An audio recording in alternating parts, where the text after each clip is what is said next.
Hello everyone. After learning the usage of the modals may and might, there is something that we all need to learn. అదేంటంటే may have and might have. May have and might హ్యావ్ని ఎలా use చేయాలి అని ఈరోజు మనం నేర్చుకుందాం. So మనకందరికీ తెలుసు కదండి, మే అండ్ మైట్ని ప్రజెంట్లో యూజ్ చేస్తాం and we use it to talk about possibilities, right? Present possibilities గురించి మాట్లాడడానికి మనం మే అండ్ మైట్ని యూజ్ చేస్తాం, అవునా? How about may have and might have then? May have and might have అంటే అగైన్ పాసిబిలిటీస్ గురించే, కాకపోతే ప్రజెంట్లో కాదు, పాస్ట్లో అనమాట. Okay, if you are talking about any possibilities in the past, we use may have and might have. And one thing that you have to remember with may have and might have is we have to use the verb V3. Okay, మనం V3 form of వర్బ్ని use చేయాలి, third form of వర్బ్ని use చేయాలి. We also call it past participle. Okay, past participle form అంటాం కదా, we have to use that with may have and might have. Difference ఏమైనా ఉందా అని అంటే మే హ్యావ్కి మైట్ హ్యావ్కి no, there is no much difference అనమాట. దే ఆర్ ఇంటర్చేంజబుల్, ఏదైనా యూజ్ చేయొచ్చు. You can use whatever you're comfortable with. So ఇప్పుడు మనం కొన్ని ఎగ్జాంపుల్స్ చూద్దాం మే హ్యావ్ అండ్ మైట్ హ్యావ్ని రియల్ లైఫ్ కాన్వర్జేషన్స్లో ఎలా యూజ్ చేయాలని. I'll tell you some situations అండి. Involve yourselves in the situation. ఆ సిచ్యువేషన్లో మిమ్మల్ని మీరు ఇన్వాల్వ్ చేసుకోండి, అప్పుడు ఈజీగా అర్థమవుతుంది ఎలా యూజ్ చేయాలి. ఓకే, ఆ టైంలో యూజ్ చేస్తామా, ఆ సిచ్యువేషన్లో యూజ్ చేస్తామా మనం ఇది అని మీకు సినారియో అర్థమైపోతుంది అనమాట. సో ఫస్ట్ సినారియో ఏంటంటే, మనం ఒక ఫ్రెండ్ని కలవడానికి వెళ్ళాం అనుకోండి, చెప్పకుండా వెళ్ళిపోయాం. సో తన రూమ్ లాక్ చేసి ఉంది, ఏమనుకుంటాం? వాళ్ళ ఇల్లు లాక్ చేసి ఉంది, ఏమనుకుంటాం? బయటకు వెళ్ళుంటాడేమో అంటే ఇదేంటంటే పాస్ట్ పాసిబిలిటీ అనమాట. Okay, past possibility. మనం ఖచ్చితంగా చెప్పట్లే బయటకు వెళ్ళాడు లేదంటే మూవీకి వెళ్ళాడు అని ఖచ్చితంగా చెప్పడం కాదు. ఇది వెళ్ళుంటాడేమో, మూవీకి వెళ్ళుంటాడేమో, బయటకు వెళ్ళుంటాడేమో అంటే బయటకు వెళ్ళుండొచ్చు, మూవీకి వెళ్ళుండొచ్చు. ఇలా ఒక్కొక్కరు ఒక్కొక్క తెలుగు మాట్లాడతారు, బట్ ఇంగ్లీష్ అయితే ఒక్కటే. ఓకే, ఏమంటామంటే దాన్ని ఇంగ్లీష్లో he might have gone out. Okay, he might have gone out. We can also say he may have gone out. చెప్పాను కదా, డిఫరెన్స్ ఏమీ లేదు. మే హ్యావ్ అని యూజ్ చేసినా మైట్ హ్యావ్ అని యూజ్ చేసినా డిఫరెన్స్ అయితే ఏమి ఉండదు అనమాట. మూవీకి వెళ్ళుంటాడేమో, ఖచ్చితంగా నేను మూవీకి వెళ్ళాడు అని చెప్పడం కాదు, మూవీకి వెళ్ళుంటాడేమో అని చెప్పడం అనమాట. So that is he might have gone to a movie. He may have gone to a movie. No difference at all. Okay, he may have gone అనేది చాలా important. V3 form. Okay, third form, past participle form. All right. And ఇంకొక example, wifi పని చేయట్లేదు అనుకోండి. Let's say wifi is not working. So మనం ఏమనుకుంటాం? Switch off చేసి ఉంటారేమో ఎవరైనా, స్విచ్ ఆఫ్ చేసి ఉండొచ్చు. సో దీన్ని ఎలా చెప్పాలి? Somebody might have turned of the switch. Somebody may have turned of the switch, రెండు ఒకటే.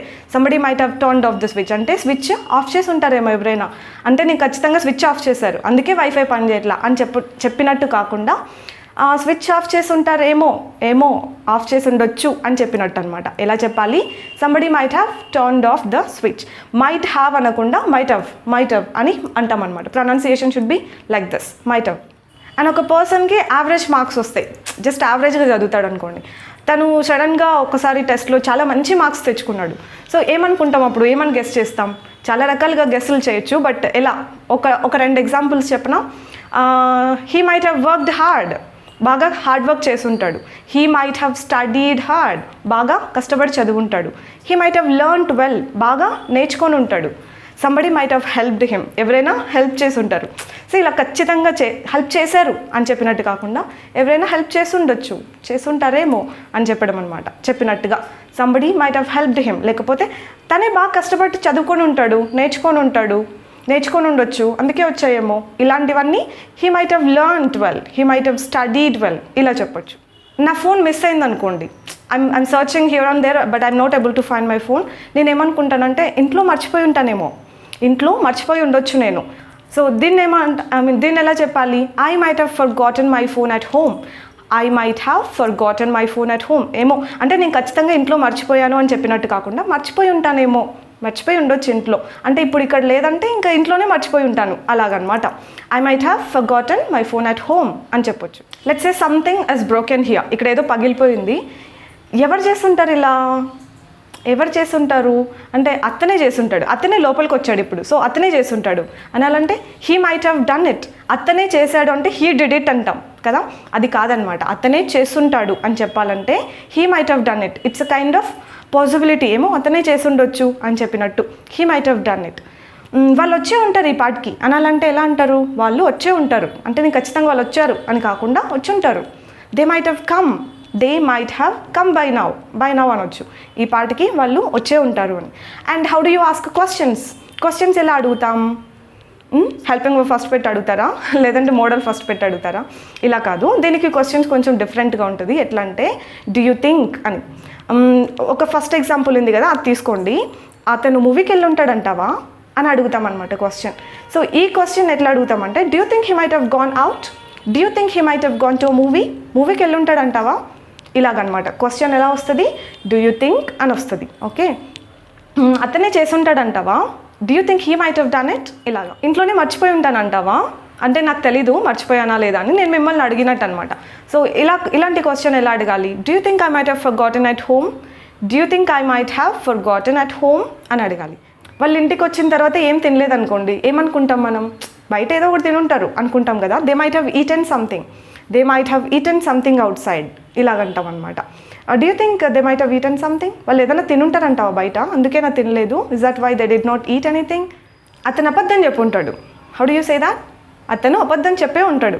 He might have lied, do you think he might have lied, అబద్ధం చెప్పుంటాడంటావా. అతను జాబ్ వదిలేసాడేమో, క్విట్ చేశాడేమో, he might have quit the job, do you think he might have quit the job, అతను job మానేసాడంటావా.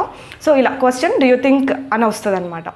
So this is how exactly we use may have and might have in English అండి. ఓకేనా, past possibilities గురించి మనం may have and might హ్యావ్ని use చేస్తాం. V3 form మాత్రం మర్చిపోకండి. ఓకేనా, give, gave, given. So given is V3, go and gone is V3, eat, ate, eaten is V3. ఇలాంటి V3 ఫామ్ ఆఫ్ వర్బ్ని మాత్రమే మనం మే హ్యావ్తో కానీ మైట్ హ్యావ్తో కానీ యూస్ చేస్తాం. ఓకే, అండ్ కొన్ని సెంటెన్స్లు స్క్రీన్ మీద ఇవ్వడం, మీరు అవే ట్రాన్స్లేట్ చేయడం కాకుండా ఈసారి కొంచెం కొత్తగా మీ ఓన్గా ఏవైనా ట్రై చేయండి. సో ఒక్కొక్కరు ట్రై చేస్తారు కదా, సో కామెంట్ చేసిన వాళ్ళందరూ విల్ లెర్న్ సంథింగ్, ఏదో ఒకటి నేర్చుకుంటారనమాట. If you are making any mistakes నేను కరెక్ట్ చేస్తాను, కొంచెం టైం ఇస్తే. So that's it for today అండి. Tata, bye bye. I'll see you with another interesting topic next time. Take care until then.